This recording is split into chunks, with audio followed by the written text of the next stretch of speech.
Yo, what's up guys? So today we are gonna see, what if Naruto got harem with Yami and Shinigami, part 2, hope you'll enjoy this video. So before we start, please subscribe to our channel, and like this video.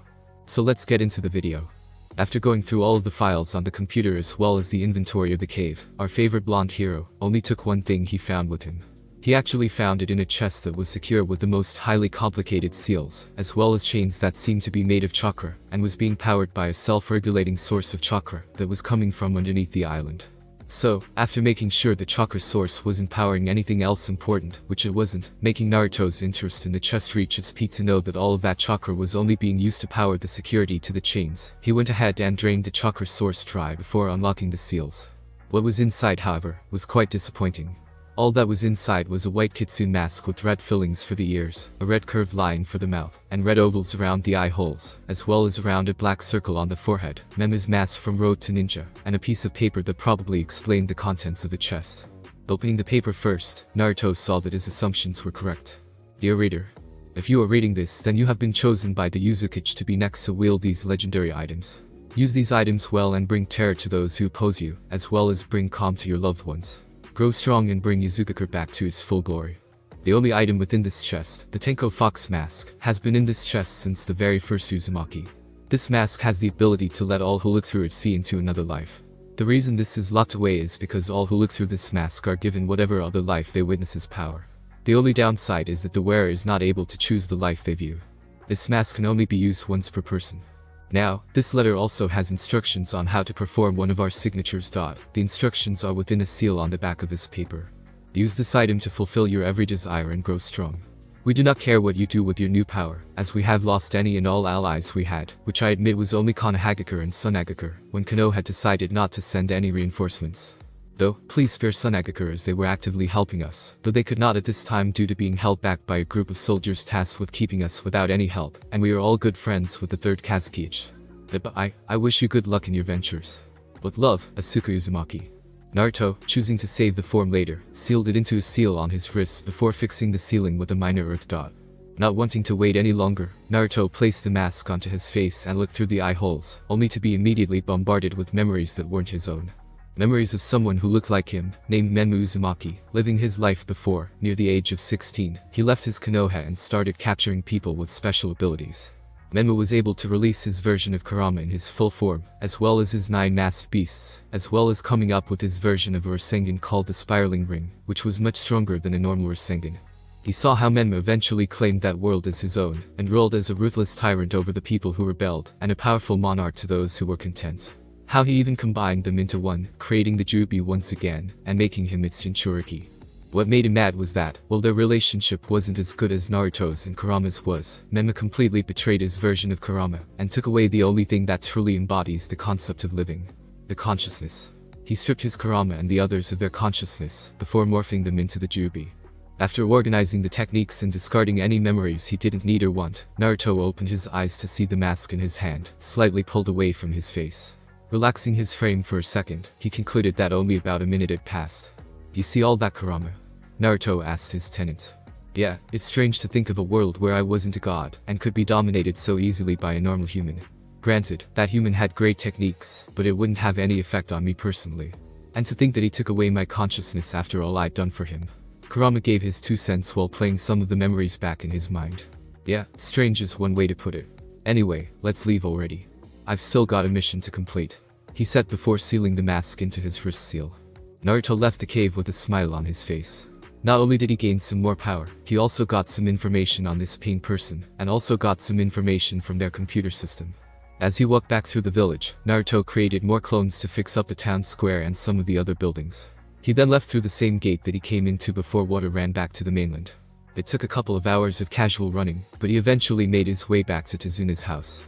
When he arrived, he saw that there were sword slashes across trees and even a boar. Speeding up now, he saw a couple of thugs dragging Tsunami out of her house, before Inari ran out of the house, yelling at the thugs to let his mother go. Seeing this, one thug ran at the child ready to cut the brat up. Naruto, seeing as the thug wasn't aware of anyone else around, created a clone to take down the one holding Tsunami, while the original intercepted the one charging Inari. "You're gonna die, brat," the thug said, completely confident that the kid would be dead in a couple of seconds. "I don't think so," a voice said from his side. He looked to his right to see a fist coming straight at his face. Seeing as the threat was out of the way for now, Naruto turned to Inari and said, "Good job, kid. You did good work, distracting that thug. It gave me the chance to save your mother and you." Now of course, it was a small eye as he could have just stopped time or used his incredible speed to incapacitate them, but the kid was brave, and that was worth the praise. "Naruto, thank you," he said as he cried lightly. "It's okay to cry if you're happy. Now, I need to go to the bridge to make sure your grandfather is alright," Naruto said with a smile. Naruto heard a grunt from his left as he looked and saw the thug getting back up, albeit very slowly. Just as the thug finished getting up, he did the last thing any enemy of Naruto Uzumaki should do. He looked him in the eyes.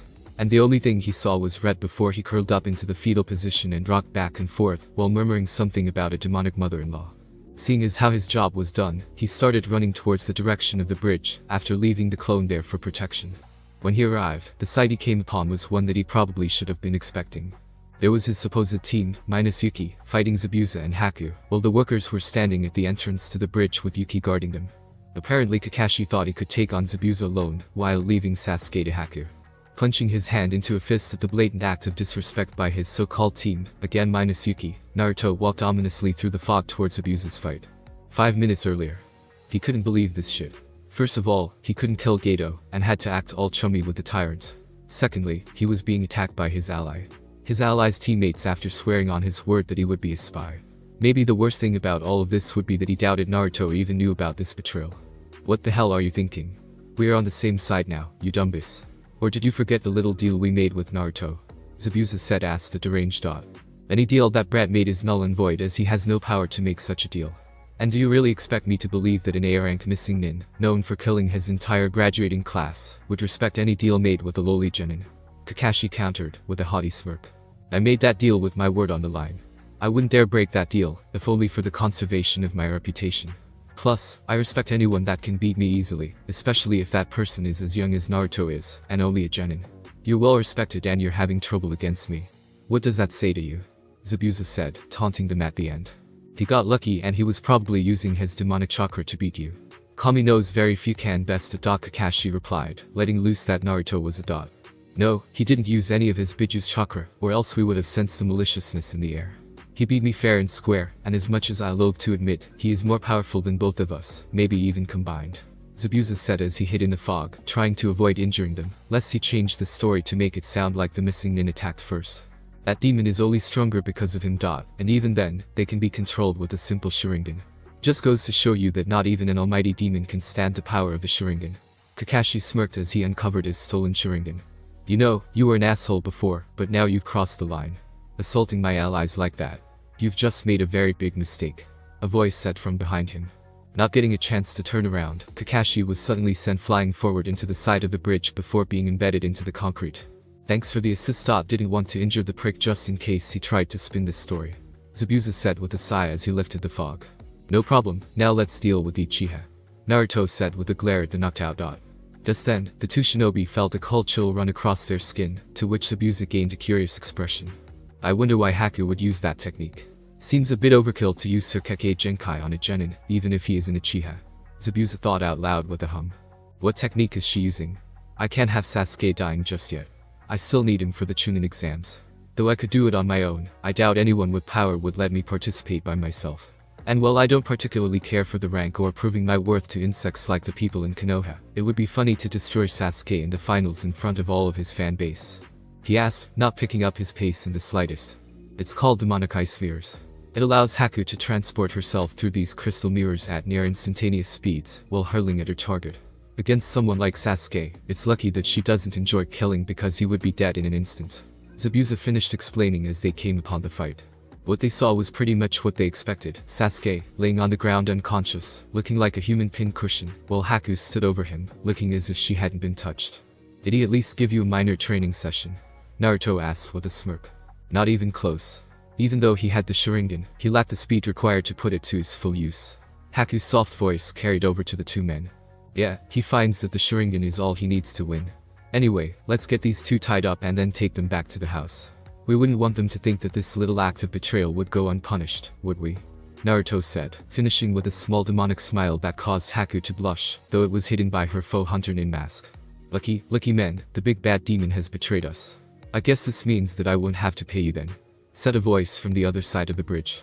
The small group turned to see a short man with a business suit, cane, and sunglasses, leading what looked like a large group of thugs and mercenaries, all carrying what they thought looked intimidating. You must be the little shit named Gato. Wow, bringing all of these thugs for little Olemi. I think I should feel flattered. Though, all I'm feeling is disappointment at the lack of skill your men exude. They look like you just picked them up off the side of the street, gave them some weapons, promised them money, and sent them on their merry way without giving a damn about if they could use a weapon. Naruto insulted with a bored expression. Why you little shit? Alright men, the first one to bring me his head will double their pay. Anyone who brings me the women of this little group can have one of them, after I break them in first. Gato leered with a pompous stance. You just signed your death warrant, bud. Well, I'm sure the women of this group can handle themselves. You leering at them like a piece of meat is seriously pissing me off. So, how about a little deal? You sign over your money and rights to all of your companies to me and I won't kill you. What do you say? Naruto asked with a smirk, knowing he wasn't going to take his deal. You must not know how to count, little boy. You don't stand a chance against this many thugs. You might be able to kill 1/4 of them all with help from your group, but you will soon be overrun. So no, I won't take your deal, as tempting as it was. Get him, boys. The short little bastard smirked as his minions charged forward. Oh well, guess we'll just have to surrender and hope for a swift death. Naruto pretended to concede before a large sadistic smirk snaked its way across his face, as his eyes gained a small glint in them. Nah.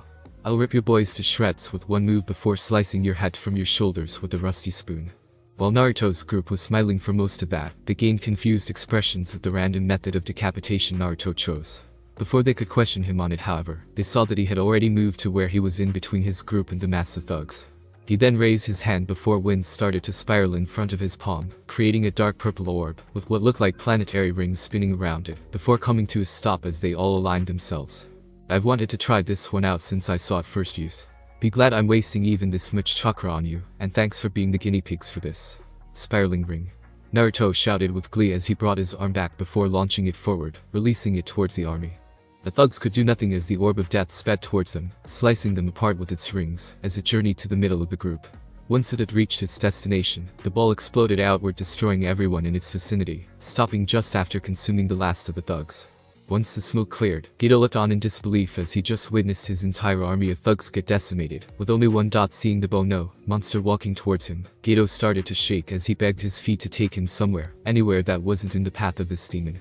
So, you want to make that deal now? Naruto said with a smirk. Yes. Please, I will do anything. Just let me live. Gato pleaded. Okay, sign here and I won't kill you, he said, holding out a piece of paper on a clipboard while pointing at a signature line at the bottom with a pen.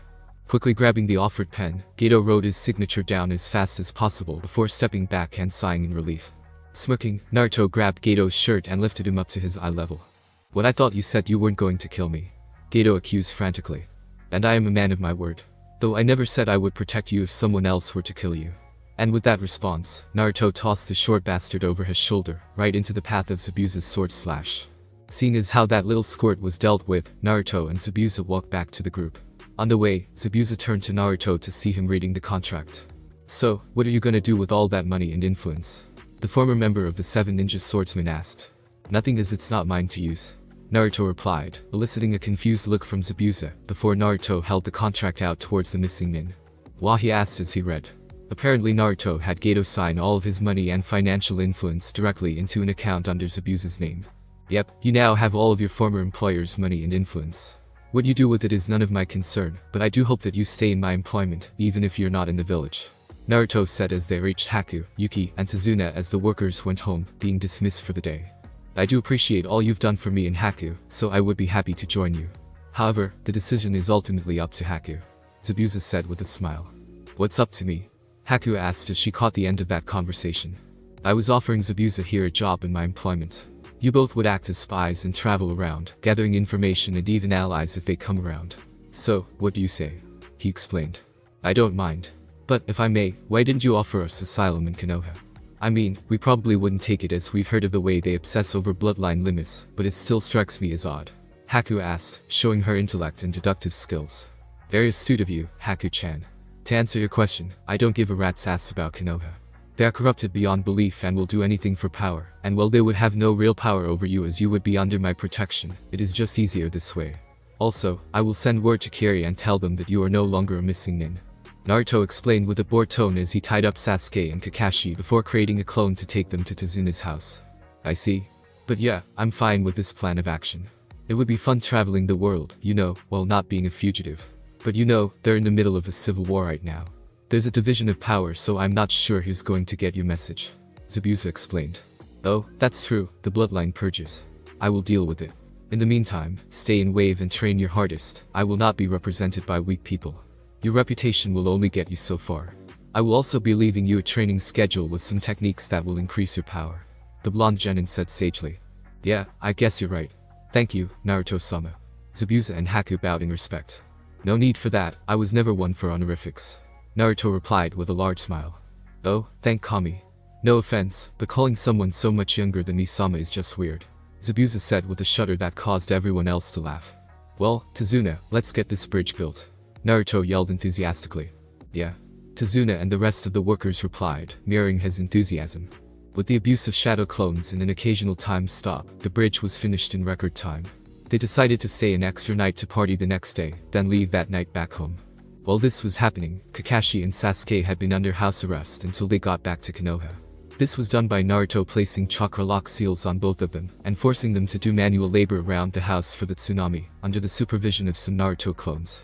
At the party, Naruto was walking around in his usual attire, seeing as how it was formal in itself, with a cup of cola in his left hand and his right in his pocket. He was about to walk around some more before someone tapped him on his shoulder. Turning around, Naruto was met with the sight of a small girl covered in rags, looking at him with a blush while twiddling her fingers. Sir, I was wondering if you would maybe want to dance with me, she asked while looking down like she had done something wrong. Curious, Naruto looked around and saw a group of girls, about her age but with a bit nicer clothing, all pointing and laughing at the little girl. Smirking, Naruto turned back to the girl in front of him and held out his hand. It would be an honor. She looked up suddenly in surprise before smiling a megawatt smile and taking his outstretched hand. Looking over to the hired band, Naruto gave them a nod and motioned to the girl. Understanding what he wanted, the lead guitarist motioned to his band members with a smile. As Naruto and the girl reached the dance floor, the band started playing a slow, romantic song. Naruto, positioning the girl onto his feet, started slowly dancing while holding the girl in a hug. The girl then looked over to where the group of girls were standing to see them looking on in jealousy. Thinking quickly, the girl stuck her tongue out the group before going back to dancing with the hero of Wave. They spent the next couple of hours just dancing and talking.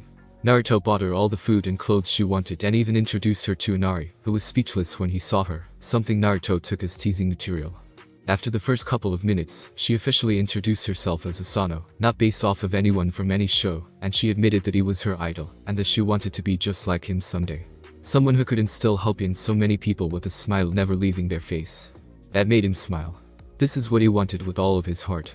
To be able to be someone people can look up to and be someone his parents could look up to. The day was ending fast as the sun was descending into the western horizon. When the party had ended and the citizens were all asleep, Team 7 left the village of Wave after Naruto disabled the chakra locking seals so they could travel at ninja speeds on a direct route back to Konoha. Naruto smiled, thinking of all of the friends he's made. Naruto, we need to talk. Kurama spoke in a serious tone. What do you mean? Talk about what? Naruto replied to his tenant. When you took the memories and techniques from your other self, it altered your personality a bit. Didn't you realize there was something different when you were fighting? Kurama asked. Yeah, I did.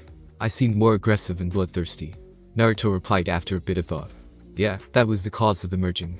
You seem to have taken more than just techniques and memories. You took some of his personality too. As of right now, you seem to have taken his temper and bloodthirst. The problem is that I suspect these traits will grow more prominent as time goes on. How prominent those traits become or if there will be any more of his traits joining you I do not know. I don't think you will be all that affected unless you get angry or someone threatens the things or people you care for. Kurama explained in a serious tone. I see. Well, it doesn't matter all that much I guess. I can still control myself, and if it gets to be a problem I can just seal off those traits with a well-placed Uzumaki seal. Thanks for the heads up though. Naruto thanked with a small smile. In the outside world, Team 7 were on their way back to Konoha after about a full day of partying in celebration of Naruto's accomplishments, though the blonde hero made sure to give Zabuza and Haku credit for holding off his teammates until he could arrive, as well as how Zabuza was the one who actually killed Geto. Anyway, it was pretty uneventful, even though they could move at regular shinobi speeds. It was when they were approaching the entrance that things got interesting. There, sprinting out of the entrance, was Mizuki, holding a large scroll on his back and an unconscious pink-haired girl in his arm. Once he got a bit closer, the group could tell that the scroll was actually the forbidden scroll of sealing, and the girl was Sakura Haruno, an academy student who failed the exams due to having little to no combat skill. Hey now, where are you going in such a hurry, Mizuki-sensei? And with Sakura in the scroll of sealing too? Naruto asked, not moving from his relaxed stance. None of your business, brat, now get out of the way. Mizuki yelled as he tried to speed past the group. Key work there was tried. As soon as he tried to pass Naruto, said Blonde stuck his leg out, causing the Chunin to faceplant into the dirt and roll a bit past him, unfortunately, or fortunately if you're Naruto, taking Sakura down with him. Oh no, you tripped. Here, let me help you up. Naruto said with a smirk as he walked towards the down Mizuki. What the hell did you do that for? You bra. Before he could complete that insult, Naruto grabbed his hair and bashed his head into the surprisingly rocky ground.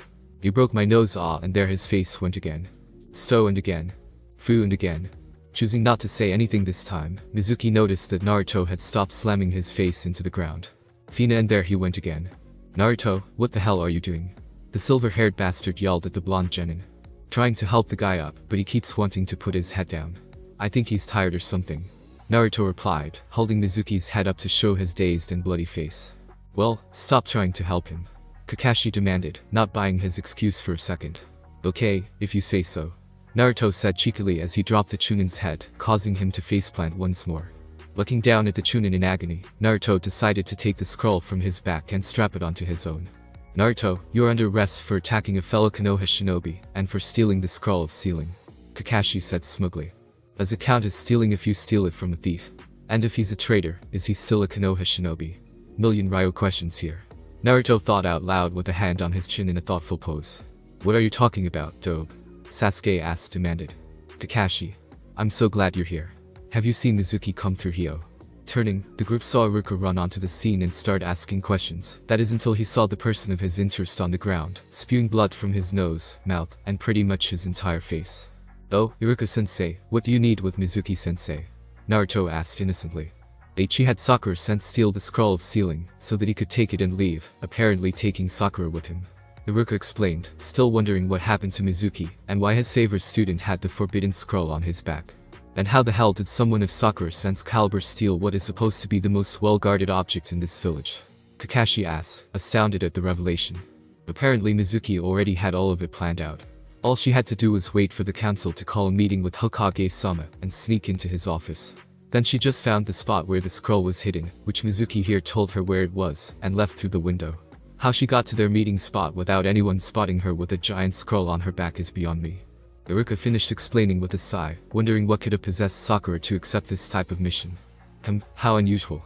Sakura isn't one to betray her village just because someone told her to. Kakashi wondered, causing Naruto to deadpan her.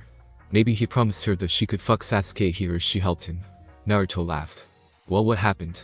They turned towards the new voice to see Sakura waking up from her spot on the ground next to Mizuki. Ah, the sleeping, well, not beauty, but I don't know. You're awake. Naruto said before chuckling at himself. You're very funny, Dobe. Sasuke sarcastically replied. Why, thank you. I'll be here all week. Now, Haruno, why did you betray the leaf? Naruto replied, just as sarcastically before turning to look at Sakura with a smirk. I didn't betray anyone, baka.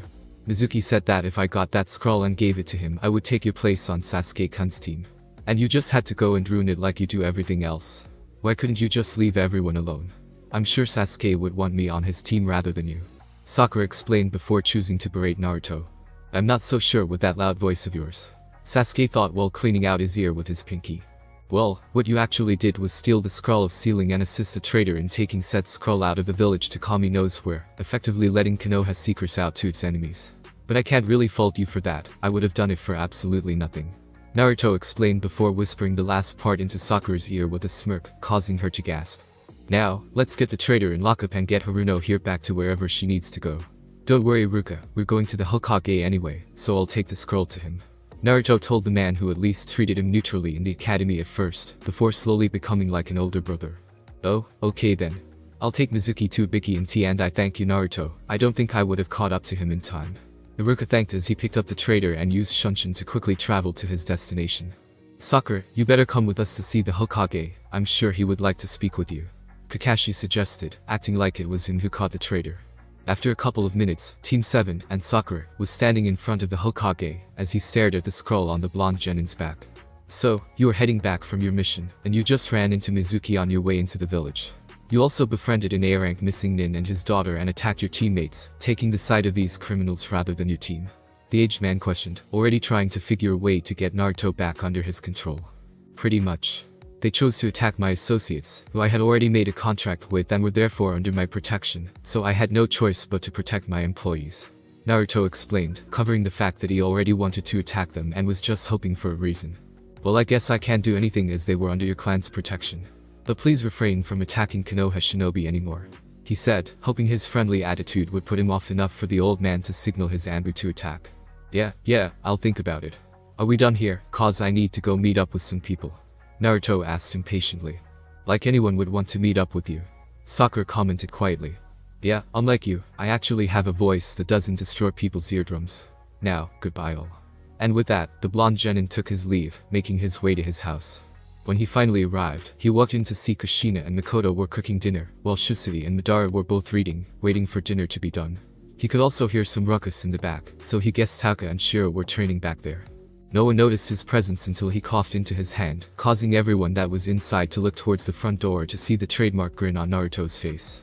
I'm back. That was all he could get out before he heard loud footsteps coming from the hallway leading to the backyard. Before he could react, a white blur glomped on him, smashing his face into his chest. After everything slowed down, Naruto was able to discern that the attacker appeared to be Shiro, who was ecstatic that her Naruto was home at last. She knew that he wouldn't even get hurt on his mission, but that didn't stop her from missing him, especially in bed. Why did you take so long? You could have been done with that dumb mission way earlier. She pouted, slightly grinding her crotch against Naruto's desire. Smirking, Naruto kissed the beauty passionately before setting her feet back on the floor to take in her beauty. Shiro wore a skin-tight white suit with red swirls covering parts of it, with the most noticeable one encircling her right breast. She had long snow-white hair that cascaded down her back and reached just above her knees. She also had dark blood-red eyes that frightened anyone who was on the receiving end of one of her punches. Speaking of her punches, they hurt like hell. She had to wear boxing gloves with seals on them to protect her hand from breaking, if she were to put all of her strength into one punch. She was also the wielder of the original branch of Sin, Roots, which allowed her to create a wire of hexagons made from her blood. The fun part was that they could slice through anything, given she put enough effort into her swing, which wasn't difficult given her strength. I'm sorry I made you wait on me, but you know how I feel about the atmosphere when I stop time, and I also made some new allies that will act as spies for me and me alone. He replied with a smile. Cool, does anything else exciting happen? Shiro asked, immediately switching personalities to her usual ditzy self. You see, Shiro was experimented on as a child by her adoptive father, and from those experiments, gained the very first branch of Sin, Roots. The downside to this, besides the blatant act of betrayal and experimentation, was that her mind created a new personality to help her cope with the distress she was going through. This other personality was dubbed Wretched Egg, and used to be the one to go on rampages and killing sprees, essentially embodying all of Shiro's bad qualities, such as bloodthirst, insanity, and one hell of a temper, while the actual Shiro was left with only her good qualities, loyalty, innocence, playfulness, etc. Once Naruto brought her to this world, however, the two personalities sort of fuse, with Shiro staying her usual ditzy self, while in a relaxed place with family and friends, but also analytical and battle-hardened when she needs to be. Laughing at her curiosity, Naruto replied with a thoughtful look, well, Sasuke unlocked his Sharingan which is so weak it's actually pathetic. I suppose Kakashi's gonna train him in secret from now on to make sure his Sharingan levels up as fast as possible. I wonder if Sasuke has told anyone that I have Sharingan too.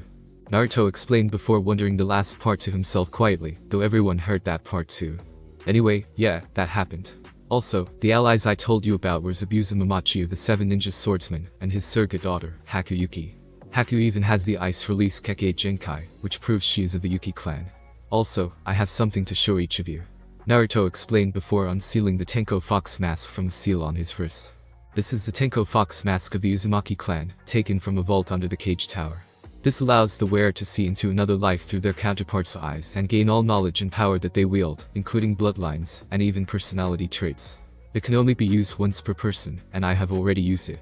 I am not sure it will work for you, Taka and Shiro, due to them not having chakra, but we can try. As for everyone else, you can do it if you want but you don't have to, cause there's no telling what you from the other time is going to be like.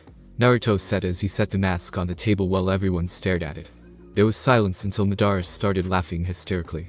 It took a couple of minutes before he calmed down, but when he did he turned to Naruto and said, I don't know which goddess you fucked, but you must have done a pretty goddamned good job if you've got look like this. And with his bit said, he went back to laughing his head off, this time everyone else joining in with him. Naruto looked down and saw all of his family and friends laughing together, and couldn't help but smile a small but heartfelt smile. This was what he had wanted in his youth. This is exactly what he always envisioned a family to look like. Just seeing everyone happy and together made him happier than mere words could ever explain. He was about to join back into the joking and laughing when he sensed someone approaching the compound, and from the feeling of their chakra, he could already tell it was a squad of Anbu. Sighing, he went out the front door and to the main gate to see what his senses had already told him. Naruto Uzumaki, you are hereby ordered to come with us. The Hokage and council demand your presence. But let Anbu said as he went to grab the bars of the gate.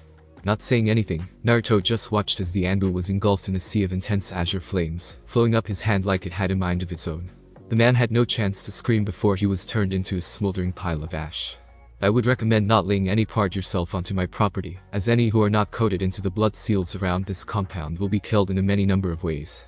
If you do not believe me, then by all means, go right ahead.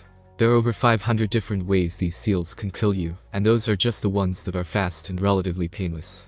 There's this one where the seals release just a bit of Nine Tails chakra into the person's body, effectively corroding the body from the inside out over the span of years. They're also randomly generated, so I have no idea what order they will come in. Naruto explained with a wide smile on his face. Okay, Uzumaki-san, we will not touch the gate again. Will you come to the council's chambers? One of the smarter Anbu, a woman this time, asked after an apologetic bow, though it looked restrained. I guess, hold on. He said as he went back inside, effectively angering the Anbu for turning his back to them and making them wait. When he got back inside, he noticed that they were all scrambling away from the windows, assumedly trying to snoop on his conversation. Laughing, Naruto spoke to the group. I have been called before the council. Don't wait for me for dinner, though I will make sure not to let it drag on too late. Seeing them roll their eyes at the mention of the council, Naruto smiled before leaving again to rendezvous with the Anbu at his gate again. Okay, I'm ready now. Let's go. And with that, Naruto disappeared in a flash of silver, causing the Anbu to growl at having to wait all this time before being left behind. Council chambers. Naruto entered the council chambers to see all of the shinobi clan heads and civilian council members, all sitting in their seats on the sides of the table. At the head of the table sat the Hokage, with his advisors to his immediate left and right, and Danzo at the foot of the table. He also noticed that Kakashi, Sasuke, and Yuki were also here, so he guessed it was about the Wave mission. Thank you for joining us, Naruto. We brought you here to discuss your mission to Wave Country. The Hokage said, dropping the kun suffix from his name as he had already lost on that front. I figured as much. Okay, so what do you all want to know?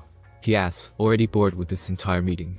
Reigning in his anger at the boy's lack of respect, the Hokage started his interrogation. We have already asked our questions to your teammates here, and got pretty much the same story, excluding Yuki here as she was unavailable for the final fight as she was guarding Tazuna, and couldn't see though the fog. Do you swear that everything you say here is of the truth, and that if you do tell a lie that you will face the consequences? Sure, or you could just have Yamanaka-san here look at my memories. Then there'd be no way for me to lie, but whatever, you do you. He agreed, choosing now to put his hands in his pockets and stare at the Hokage, ready to answer whatever questions they had. Hiruzen, after seeing the clan heads thinking about his suggestion, quickly silenced everyone with a cough before getting back to the interrogation. That wouldn't be necessary.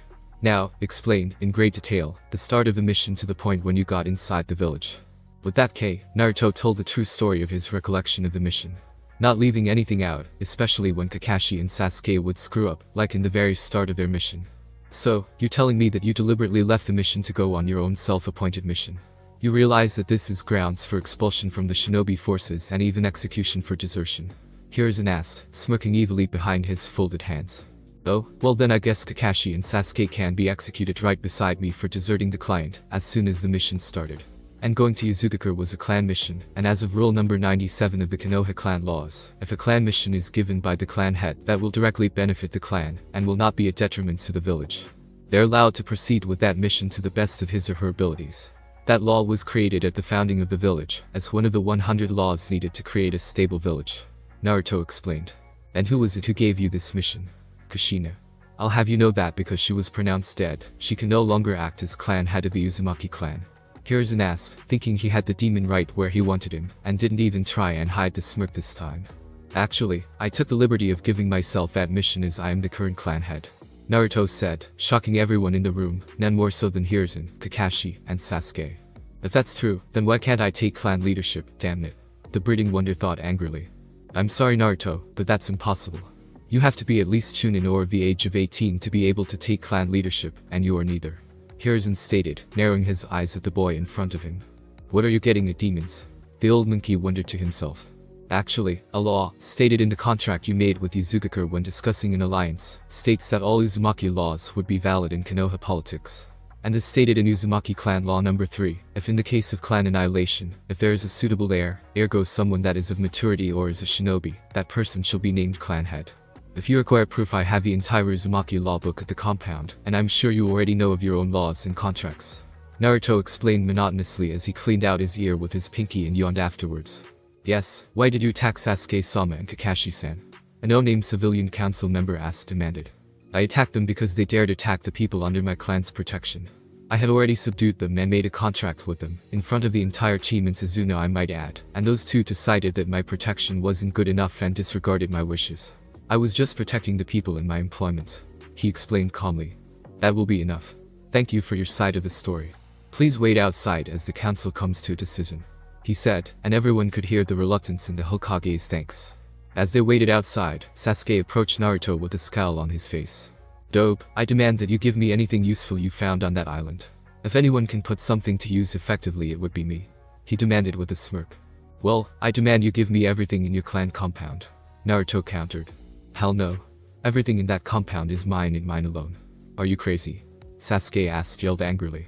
See, it doesn't feel good to have things demanded of you, especially clan objects, and even if I did give you even one thing I got from my homeland, you wouldn't know how to use it properly. Though I did see a big stick there that would look great up your ass, you would just have to remove the one already occupying that space. Naruto said while digging in his fingernails for dirt. How dare you, you loser. I am an elite from an elite clan, and one of the founders of Konoha, the strongest hidden village in all of the elemental nations. He argued smugly. One, you're not an elite. It's the exact opposite, actually. Because you have been so pampered and have had everything given to you, you haven't had to work nearly as hard as you should have been. The only reason you were the best in the academy is because you were treated with favoritism, and the standards were oh so low. 2. If your clan was so elite, why did they get taken out by one man? Granted, that man was a prodigy of his clan and mastered anything that was given to him, but that shouldn't have mattered to a clan of elites. At least when my clan was destroyed, it took 2 of the 5 great hidden villages, and a number of smaller villages. Even then, my clan was able to decimate over 3/4 of their armies before going down. And last but certainly not least, the founding of this village was the only good thing your clan did, and that was only when the first 2 Hokage were in office. After that, everything just went downhill until my father came into the picture, and even then, that picture didn't last long. He explained, finally looking Sasuke in the eyes, only to see that Sasuke had enabled his Sharingan, making them blood red with 2 black Tomo in one eye and one in the other. Now that you have looked into the eyes blessed by Kami, you will bow to me. You don't even have your inferior knockoff activated, so you have no way of blocking what terrors I'm about to unleash upon you. The Breeding King exclaimed. Wow, those really are pathetic. I don't have the time nor the patience to deal with you and your wimpy goals. Once they come to a completely useless decision, I'm out of here. He said, further angering the Uchiha. Now you two, stop fighting. Kakashi said, not really paying attention as he read his porn. Well, maybe you should stop reading smut. I mean, you are a jonin, you should start acting like one. Naruto countered, making Yuki silently agree.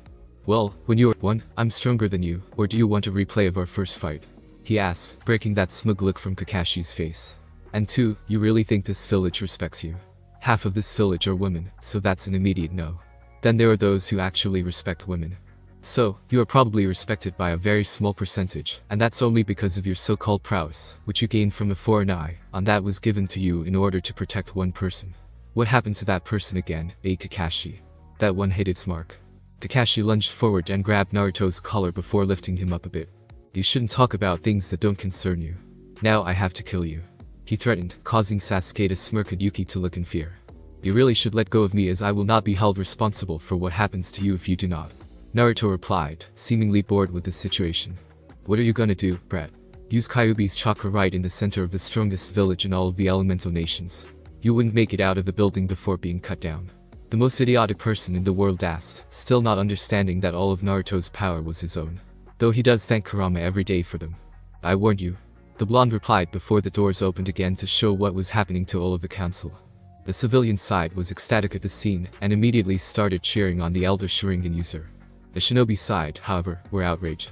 Kakashi was holding up a genin and threatening to kill said genin. No matter what he held, this was still grounds for treason and the murder of a fellow ninja. Hiruzen was angry. On the outside it looked like mild irritation, but on the inside, he was fuming. That idiot. What the hell is he thinking? Now I'm going to have to punish him instead of the demon. Why does he let himself be antagonized by the demon? I'm about to just say fuck it and let Danzo have this brat just to get him under control. The Hokage thought in anger. Kakashi Haddock. What the hell is going on here? Sumin Yuzuka asked. Oh well we were just talking. He said, though it sounded more like a question. Then why are you looking like you are about to attack him? Shikakunara asked with a raised eyebrow, wishing he was at home right now. I apologize, I let my anger get the better of me. He mentioned Rin and Obito, and I just lost myself for a second. He said with a bow, all the while thinking, damn you demon. I'll get you back for this if it's the last thing I do. Be that as it may, I will still have to punish you for your actions. Meet me in my office after this meeting is adjourned. You will be punished for both attacking Naruto here and his employees in Not a second after he finished with his explanation did Naruto disappear in a flash of silver.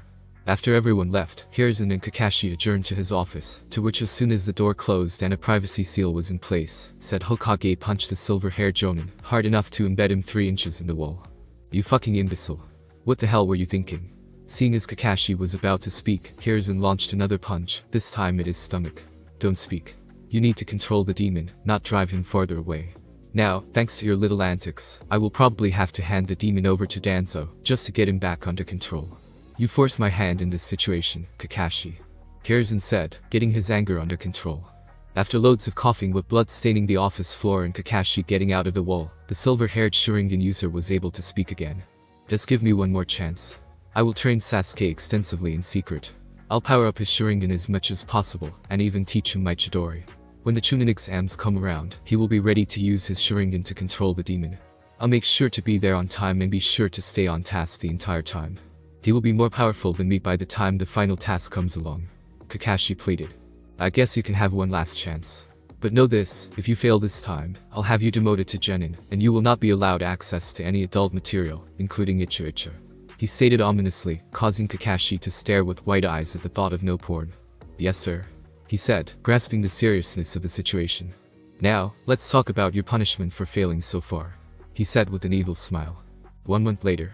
Kakashi's punishment was mild at best. He was ordered to only do D-rank missions by himself with no access to his chakra to help him for about a month and a half. Afterwards, he got back to his team and started their training. Training meaning Kakashi would give Naruto and Yuki summer chakra control, while he took Sasuke to some other private field and actually trained him. What he didn't know was that every time he left, Naruto would throw away whatever he gave them and trained Yuki himself. He taught her any chakra control exercises that she needed, except the ones that required too much chakra, some for her affinities, though he couldn't teach her any of his plasma release, as they were way too powerful, and took too much chakra to preform, but he would ask Madara or Shisui to go to Iwa and grab some of there for her. In the meantime, however, he taught her some minor plasma control techniques that would help her immensely when she did get some dot. He also taught her a good fighting style that complemented her abilities and physique. One day, when Kakashi was gathering them all up, he told everyone to stay instead of taking Sasuke to their secret training session. Okay you all, I have requested the Hokage to allow Team 7 to participate in the upcoming Chunin exams that are being taken in Konoha this year. If you want to take it, take this slip of paper to the academy and go to the 3rd floor, the exact room number is on the slip, and give it to the person at the door. Team training is cancelled for today, so you can think about your choices. See ya. He said, sending a discreet nod to Sasuke, which only Naruto caught. Well, Yuki, do you want to train? No thank you, I will take this time to think over my abilities and create a strategy for the exams. Thank you though. She said as she left the field leaving Naruto and Sasuke alone. So, are you going to enter? Sasuke asked with a smirk. Obviously. Why would I miss the opportunity to kick your ass for all of the world to see? He asked rhetorically. Though, I do want to see all of the other people who think they're strong enough for these exams. That's one thing we can agree upon. You better make it to the finals because I want to be the one that destroys that arrogant attitude of yours. Sasuke smirks as he walks away. Yeah, what is it with people always confusing confidence with arrogance? He asked himself as he started to head back to his house to ask Shisui or Madara for a favor. Annoyed. That was the best word to describe the young Uzumaki male at the moment. As they entered the academy building to take the first test of the Chunin exams, they had only made it to the 2nd floor, when Sasuke decided to open his big mouth when they approached a door that was guarded by 2 Chunin disguised as Genin. Flashback. You should just drop the Jinjutsu now, no one can deceive the eyes of an Uchiha. He said smugly, only to be whacked upside the head by an incredulous Yuki. You really are a moron. That was the first test for all genin. If they couldn't even tell that that was a genjutsu and that they were only on the second floor, then they weren't good enough to beat Chunin. Now, Chen, it's just like a woman to fear a little extra competition. I, on the other hand, welcome a challenge.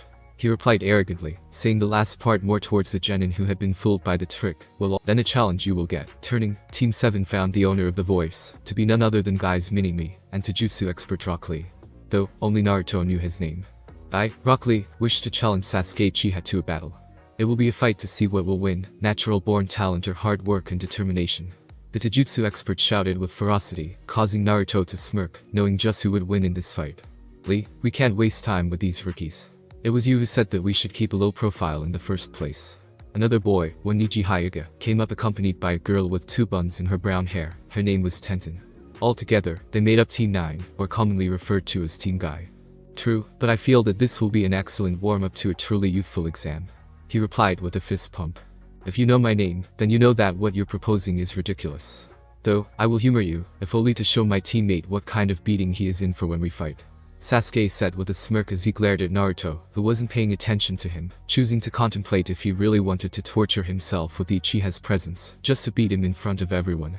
Then follow me and we can show our flames of youth before the first task. Lee shouted again before taking off down the hall towards an open arena. Flashback end. That brings you up to speed. They were just getting ready to start the fight when Sasuke opened his eyes to show his Sharingan, both eyes having 2 tomo. With these eyes, you will be little more than a bug under my foot, said Uchiha smirked arrogantly. Ah, I see you have forgotten any strategy in this fight, instead choosing to just show your best hand in the beginning. No matter, it will only make my victory all the sweeter. Lee yelled in glee and anticipation. Scowling, Sasuke started the fight by charging straight at the Taijutsu expert, wanting to end this fight early, in order to go check out the other competition. You will not win if you underestimate me. Lee yelled as he appeared next to the Uchiha with such speed worthy of the protege of the legendary green beast of Konoha. Lee took advantage of Sasuke's surprise, and roundhouse kicked him in the face, sending the Sharingan user flying while yelling, "Lee for a wind." Twisting himself, Sasuke was able to land on his feet again, but not without sliding and stumbling back a few steps. There was also a noticeable mark where a bruise would form on his cheek. Growling in anger, Sasuke charged the genin again, though he was a bit more cautious this time around. The 2 opponents met in the middle of the arena where they proceeded to exchange taijutsu, though everyone could tell that Sasuke was outmatched. Even with his Sharingan activated, Sasuke could do little more than block some of the Taijutsu expert's attacks, which were strong enough to hurt him even when blocked. It wasn't until Sasuke got sent away from the fight by a chin kick from Lee that he understood that he was outmatched in Taijutsu. After getting up from the dirt, Sasuke started to perform hand seals, ready to fire at the bowl cut team. When Lee was close enough, Sasuke brought his right hand up to his mouth before breathing out a large fireball. Fire style. Grand fireball. Seeing the technique, Lee dodged to the right, easily avoiding the ball of flame, only to have to cross his arms to block a kick from Sasuke.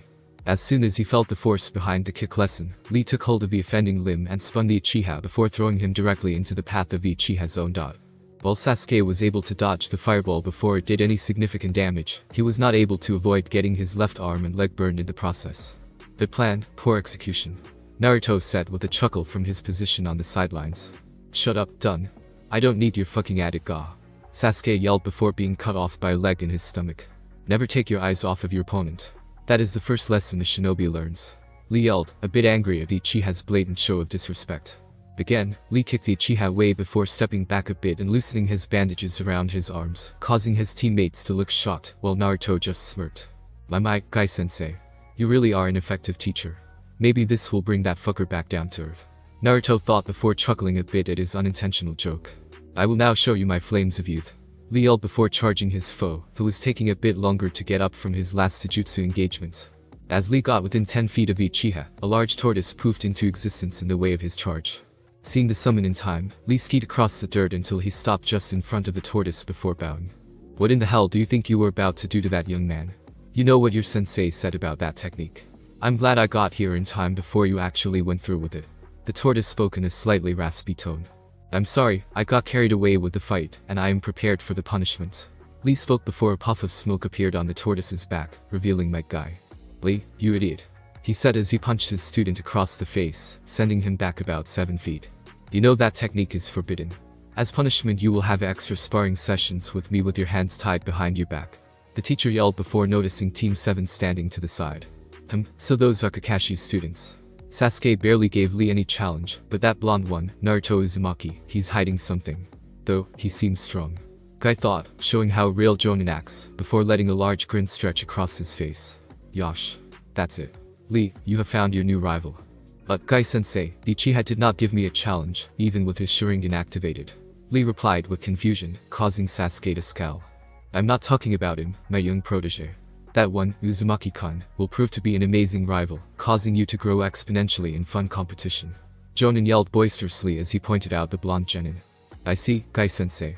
Yosh, I will fight you, Naruto Uzumaki, in these exams, and then we will see if you are truly a worthy rival.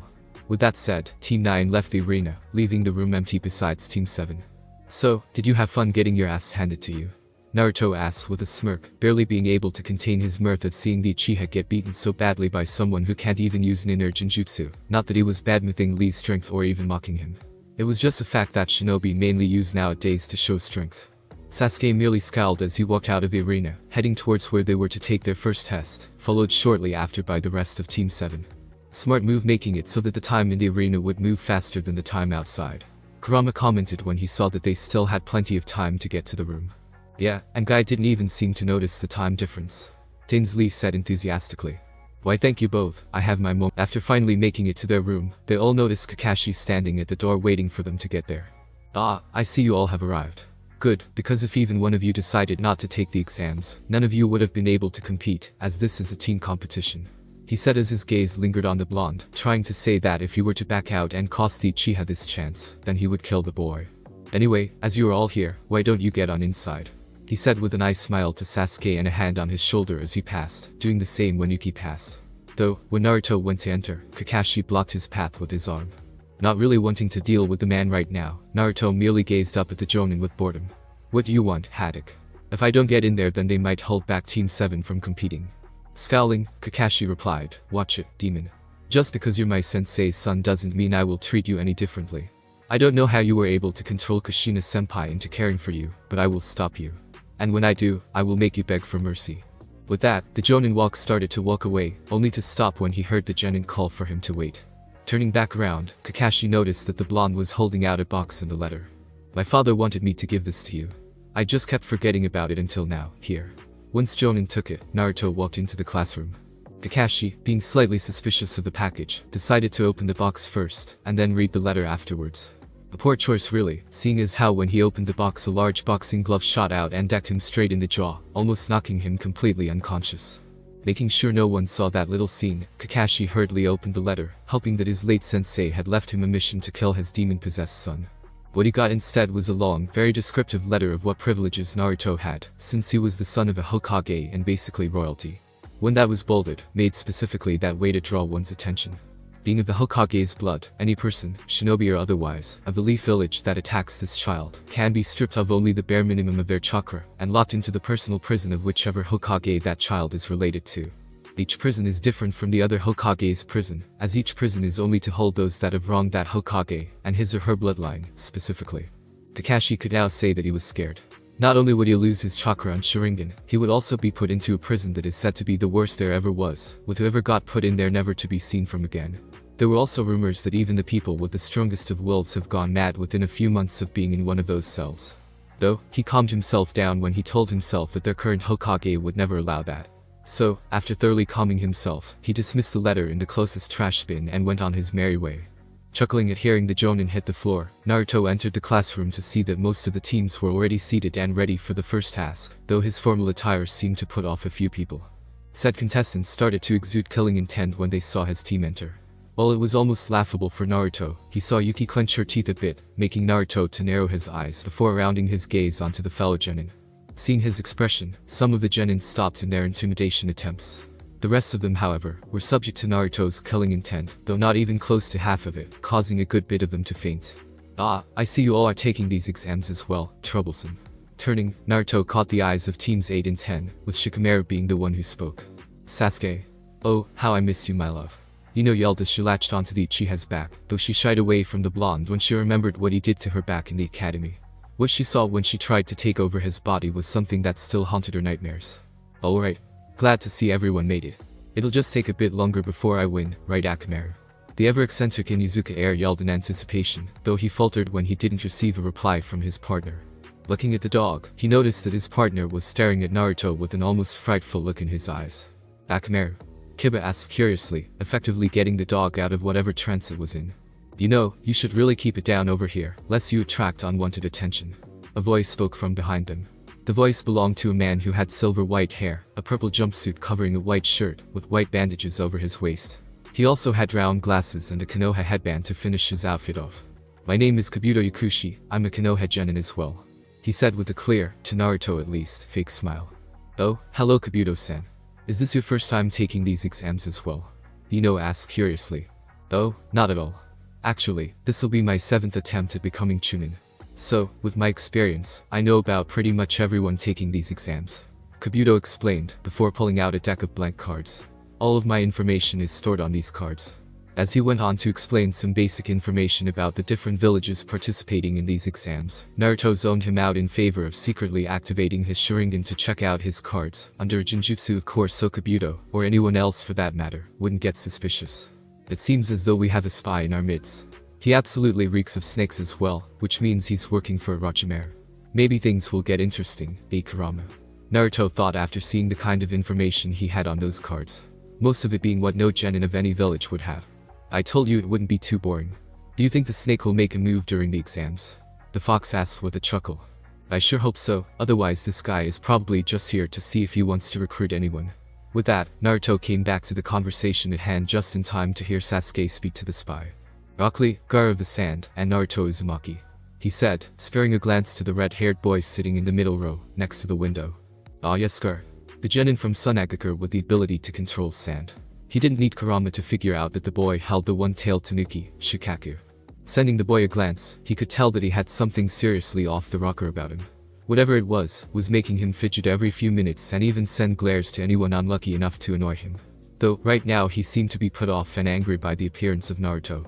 Sabaku no Gar, teammates are his siblings, Sabaku no Tamari, and Sabaku no Kankuro. He mainly uses sand manipulation and sand. Missions completed. 30 C rank, 15 B rank, and 7 A rank.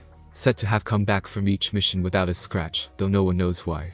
Kabuto explained before putting the card back and grabbing another one. Rockley of Konoha, teammates are Niji Hyuga and Tenten, no surname. Their sensei is Might Guy, legendary green beast of Konoha. Lee has a disability which proves nin and genjutsu out of his reach, but has more than made up for it with his extraordinary taijutsu abilities, with his strength and speed being way above average for his age. Missions completed. 57 D rank, 23 C rank, 12 B rank, and 2 A rank. This caused said taijutsu user to puff out his chest slightly in pride, while Niji narrowed his eyes in slight suspicion at the silver-haired genin. And finally, Naruto Uzumaki, teammates are Sasuke Uchiha and Yukatora Hako. Has been shown to excel in all forms of combat, and seemed to just jump in power in his second year in the academy. Seemed to have been able to defeat his sensei, Kakashi of the Sharingan, B-rank missing nins. Maizu and Gozu, A-rank missing nin, Zabuza Mumachi, as well as kill about 100 thugs with only one dot. He also seems to possess a few Kekkei Genkai that have never been recorded before, making him a mystery when it comes to danger level. Missions completed. 134 D rank and 1 A rank. Hearing his completed missions, every genin looked at him in astonishment. 2 words. Shadow clones. Naruto said as he dismissed their looks. As soon as he became a genin, he had created 5 shadow clones a day to do D ranks. Also, seeing as how the others got quite antsy when cooped up in the house every day, they secretly escaped the village whenever they wanted to do a job as a mercenary or just hunt missing nin. Quickly building up their reputations as some of the strongest mercenaries out there, utilizing strange bloodlines that have never been seen before, or so says the bingo book. Though they made sure to wear disguises so that no one could identify them by appearance alone farther down the line. One time, Iwa had tried to set a bounty on Tauka, who's going by Rabbit when in mercenary mode, for Shiro, going by Wretched Egg, to complete. This was to try and set the two people with strange bloodlines against each other, and hopefully weaken each other enough so that they could kidnap them and breed them in Iwa. The result, which surprised Tsuchika immensely, was that Shiro only laughed when she was told who to go after, replying with, "Nah, I don't hunt friends." This enraged Iwa's cage, and basically told everyone that the new mercenaries on the scene were all working together, which wasn't too far off. Anyway, since then, every village has tried to get them to join, or even sign an alliance, but all were unsuccessful. Shut it Magus. Get seated before I kick your asses and ban you from these exams. Ibiki Morino, the director of the T&I department, yelled as he entered the room, effectively knocking Naruto from his thoughts. That got the reaction he wanted as every genin quickly ran to their seats as assigned by the Chunin assistants. You will all have 30 minutes to answer these 9 questions. At the end of that time, the last question will be administered by me. Everyone will start with 10 points. Cheating will result in a deduction of 2 points for each offense. Getting caught cheating 5 times will cause you and your team to be disqualified. You may begin, Ibiki explained. And that's when it got really boring. Instead of the hardcore, blood-pumping exams that he was expecting, he had to take a damn test. It was so boring that even the answer was painfully obvious to those who put a little thought into it. What surprised him though was just how many genin were dismissed due to cheating. I mean seriously, there were very few rookie genin, meaning that most of the people in the room had experienced missions like these, and yet they were cut down by at least 1/3 by the end of the time limit. Okay, pencil down. I will now give you all the last question verbally. Though, before I do that, I will present you all with a choice. You can choose to not take this question, and you and your team will be disqualified to try again next time. Or Ibiki explained before exclaiming the last word when he saw people about to voice their opinions. You can choose to take this question with the risk of being banned from any and all exams in the future, should you get it wrong. Of course, a lot of genin immediately voiced their opinions against such a consequence. What? But there are genin here who have taken the exams before and obviously failed. Kenkuro exclaimed, gaining tick marks from quite a few genin in the room. True, though you were just unlucky to get me as your instructor this year. Ibiki responded with apathy. Now, if you all are done bitching, if you are unwilling to take this question, please raise your hand. Now, if the first test didn't get rid of people enough, this decision sure did. Their numbers dropped by another half, bringing the number of people still gunning for the title of Chunin down to about 36 genin, or 13 teams. Just as the last team left the room and no one else raised their hands, Ibiki gained a smirk. Good, everyone that's left has passed the first exam. You will all move on to the second exam. The scarred man said, gaining confused expressions from nearly everyone in the room. Wait, what about the last question? Tamari asked curiously.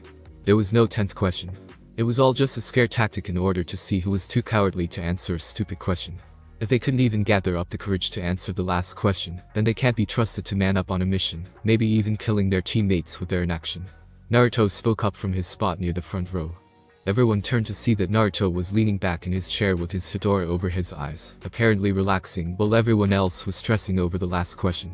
That is correct, Ibiki said as he took off his bandana. Every mission has the danger of escalating into a higher rank at any given moment, or it could even be a trap.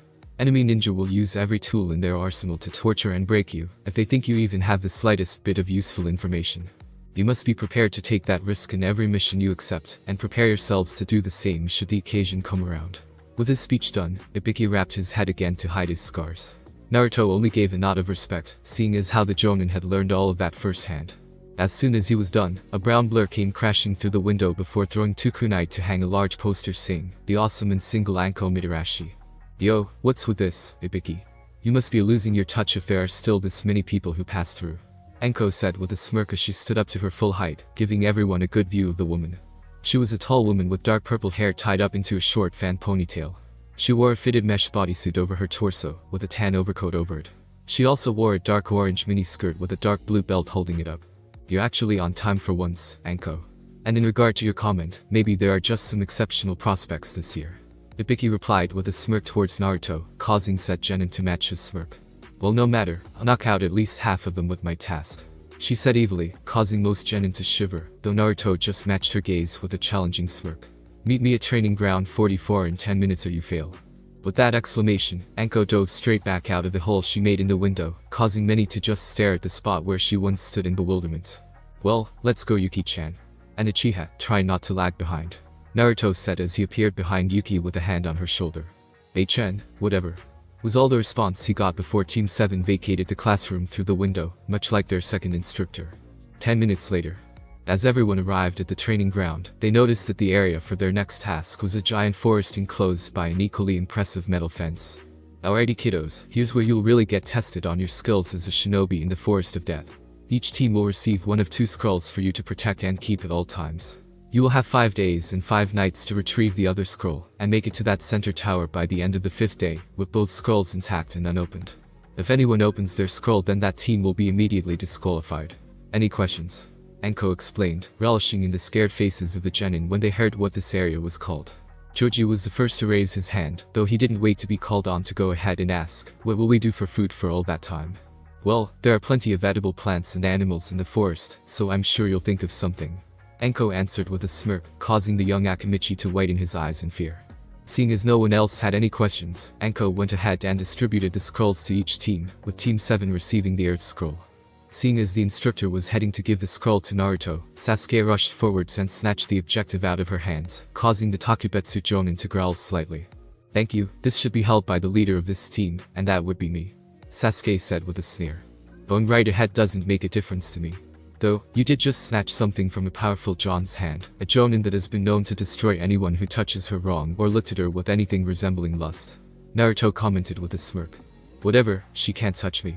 I'm an Uchiha late, while she's just a dumb whore who couldn't even be a real Jonin," Sasuke said arrogantly as he turned and spat at the said Jonin's feet, causing Naruto to widen his eyes and back away from Enko, who was radiating a dark aura, though she only showed a happy smile. "Oh shit," Naruto mumbled as he was genuinely curious how the snake summoner would react. "Oh, I'm gonna enjoy this," she said, confusing the Uchiha brat. New rule. The person team who beats the living hell out of this genin for the longest period of time before he passes out gets a free pass into the next trial. That proclamation caused many genin to stare at the duck-haired genin in pure glee, already having enough of his attitude, as well as causing Naruto to roll on the floor in laughter. "You can't do that, you wench. I am an elite of Konoha and I will be treated with respect," Sasuke spat out at that purple-haired Jonin as he got right in her face, trying to intimidate her with his Sharingan. "Hey, it's my exam, my rules. I could fail you right now if I wanted to, but I want to see what you look like when you exit this forest, if you exit, that is," Enko continued as she smirked, both at Sasuke's enraged face and Naruto's dying of laughter. As that feud ended, everyone was escorted to their assigned gate before they had to wait to be allowed into the deadly forest. Thanks for watching my video, leave a like if you enjoyed my video, and also do consider subscribing to my channel for more awesome content. See you next time, till then sayonara.